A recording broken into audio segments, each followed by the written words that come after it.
ஓம் நமோ நாராயணாய. ஸ்ரீ ஆண்டாள் திருவடிகளே சரணம்.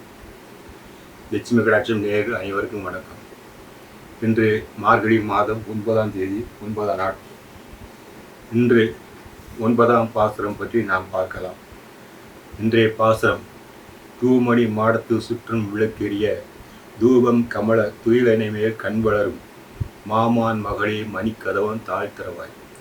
மாமீர், அவளை எழுப்பீரோ, உன் மகள்தான் ஊமையோ அன்று செவிடோ, ஏமப் பெருந்துயில் மந்திரப்பட்டாளோ, மாமாயன் மாதவன் வைகுண்டன் என்றென்று நாமும் பலவும் நவின்றேலோ ரெம்பாவாய் என்பது இன்றைய பாசுரம். இன்று இந்த பெண்ணை எழுப்ப செல்கிறார்கள். இந்த பெண் மிகவும் வசதியானவள். அந்த கூட்டத்திலேயே இந்த பெண் தான் வசதி படைத்தவள். மிகவும் பணக்கார தோழி என்றால் இந்த பெண் தான். எப்படின்னு, இவளுடைய வீடு தூமணி மாடத்து சுற்றும் விளக்கெரிய. இவளுடைய வீடு எப்படி இருக்கிறது என்றால், அழகான பரிசுத்தமான ரத்தினங்களால் கட்டப்பட்ட வீடு. கதவுகள் முதல் கொண்டு எல்லாமே ரத்தினங்களால் கட்டப்பட்ட வீடு. இந்த ரத்தினங்களின் ஒளியே போதும், அதுவே பிரகாசமாக இருக்கும். இருந்தாலும் அந்த வீட்டை சுற்றிலும் விளக்கேற்றி வைத்திருக்கிறார்.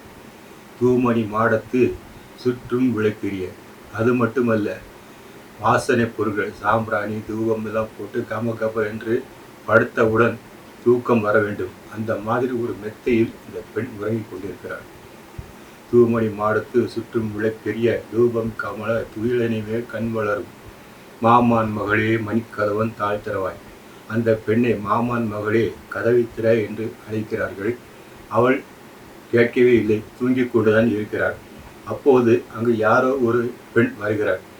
அவளை இவர்கள் மாமி என்று அழைக்கிறார்கள். மாமி, உன் மகள்தான், அவளை எழுப்பீரோ, உன் மகள்தான் ஊமையோ அன்று செவிடோ. ஊமையா செவிடா இல்லையா, மந்திரத்தால் கட்டுப்பட்டு இந்த தூக்கம் தூங்குகிறாளோ என்று தெரியவில்லை. கும்பகர்ணன் மாதிரி தூங்கி கொண்டிருக்கிறானே, முதுகுந்தன் மாதிரி தூங்கி கொண்டிருக்கிறானே, இந்த மாதிரி தூங்கி கொண்டிருக்கிறவளை நான் இதுவரை பார்த்ததே இல்லை என்று அந்த பெண்கள் சொல்லுகிறார்கள். ஏம பெருந்துயில் மந்திரப்பட்டாளோ, மாமாயன் மாதவன் வைகுண்டன். மாமாயன் கிருஷ்ணன் ஒரு மாயன். அவன் பிறந்த போதே மாயம்தான், யாருக்கும் தெரியாது. பிறந்த போதே தன் தந்தையினுடைய சங்கிலிகள் அவிழ்ந்தன, கதவுகள் தானாக திறக்கப்பட்டன. அதன் வழியாக மழை, ஒரே மழை. அப்படியே அந்த குழந்தையை ஒரு கூடையில் வைத்து கொண்டு செல்லுகிறாள். யமுனை ஆற்றை கடந்து சென்று அங்கு உள்ள கோகுலத்தை அந்த குழந்தையை விட்டுவிட்டு அங்கு உள்ள பெண் குழந்தை கொண்டு வருகிறாள். எல்லாமே மாயை ஏற்படுத்தினவன்.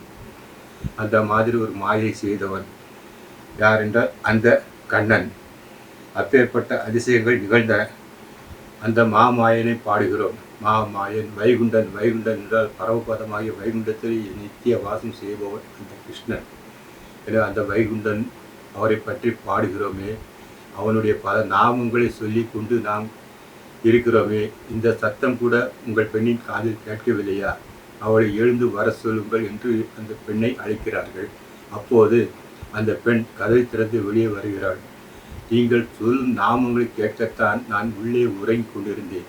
வாருங்கள், யமுனையில் நீராடி நாம் கிருஷ்ண ஆராதனை செய்து நோன்பு நோக்கலாம் என்று எல்லோருமாக நோன்பு நோக்க செல்கிறார்கள். மங்களானி பவந்து.